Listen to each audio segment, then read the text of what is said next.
All right, so we're back with my good friend Michael Edelson here. You're going to splice the two videos. You don't need to reintroduce me.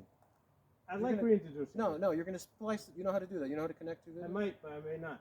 Oh, come the fuck on. You're going to connect. All right. All right, as I was saying, my good friend Michael Edison here, also my ex-sword training instructor. I hate swords. All right. So, a minute ago, which is the video that he spliced with this one, hopefully. Well, no, we're not going to splice it. I want to have two separate videos. I know what the fucking two separate videos. So, he's a competition shooter, a very modest one, but he's really like a top-notch shooter. No, I'm not a top-notch shooter. I'm not a top-notch Very modest, like I said. Anyway, go ahead, teach. Okay. So, again, this is very basic. So last time I talked about grip, right? How do you test your grip? The best way to test your grip is to shoot at cardboard, right? We have steel, we don't have cardboard, but cardboard, first of all, the steel, the ding is very misleading. Like you get a ding, right, and you're like, oh, I hit the steel. But it could be a ding like all the way on the bottom left, right? So that sucks. So cardboard doesn't lie. You have a nice little A-zone, you shoot the cardboard, and you see where you hit. But the way to diagnose your grip is first you just look at it. Like this works for me. I don't know if it works for everybody. Is you shoot at absolutely nothing. Like I'm shooting at and I'm looking at my gun. I'm not even looking at the thing, right? And I want to see the gun isn't moving. And I especially want to watch for this, right? As long as that's not happening, okay, and my gun returns to the same point, that's pretty good. The next thing that I want to do is I want to get a cardboard target. Next time you're going to bring me cardboard. Right, and I aim at the target, right? And then what I want to do is I want to put in 2 shots, and I want to ride the dot. So I break a shot, right? The dot comes down. As soon as it comes back to where I want it, I break the shot again. Okay, so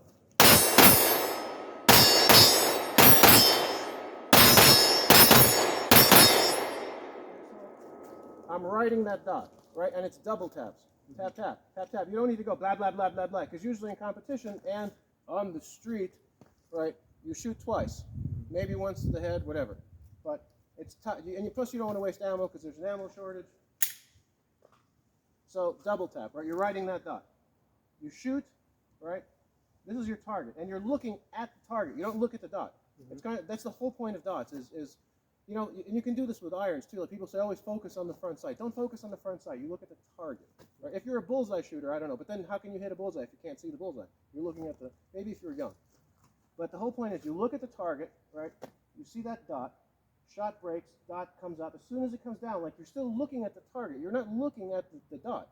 But you see in the target that you're looking at, you see that dot in that zone that you want to hit. And as soon as you see that, you break the shot. See the dot, break the shot. See the dot, break the shot. And you do that with double taps. Okay, because you don't want to be there like you're wasting 50 rounds of ammo in 10 seconds.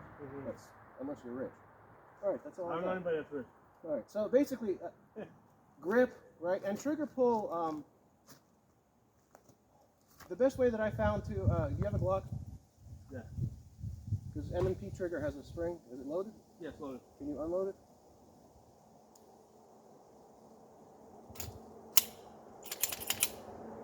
Thank you.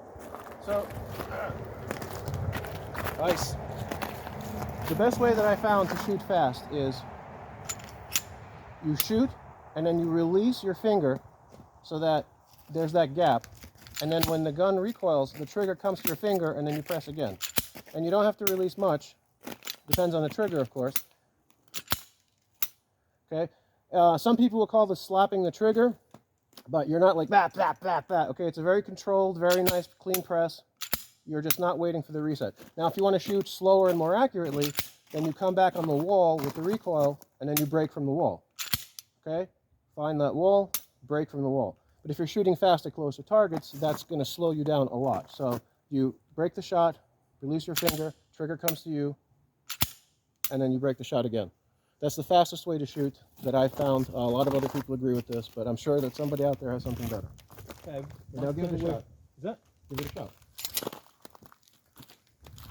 How many rounds you got? A whole bunch. 8. Yeah. All right, so we've already done the thing with you where your gun doesn't move very much. So you don't need to do that. So you're going to ride the dot. Ride the dot, okay. So put the dot on the target. I'm dumping the magazine? No, you're going to do two shots. Bam, bam, bam, bam, bam. You're gonna, I mean, eventually, yeah, but you're going to do it 2 at a time. Okay. All right. Well, So put the, don't. All right, that's pretty Is there any movement? Yeah, but see, you should have waited for me because I already told you this over there, and you wanted it on the video, and you didn't wait. No. No, it was good. You saw where it was hitting. It was Yeah. mostly in the center Yeah, of all the going in target, the which is center. what you want. But he's done this before. Have I now? Yeah, but they haven't, so you should. Thank you very much, Michael.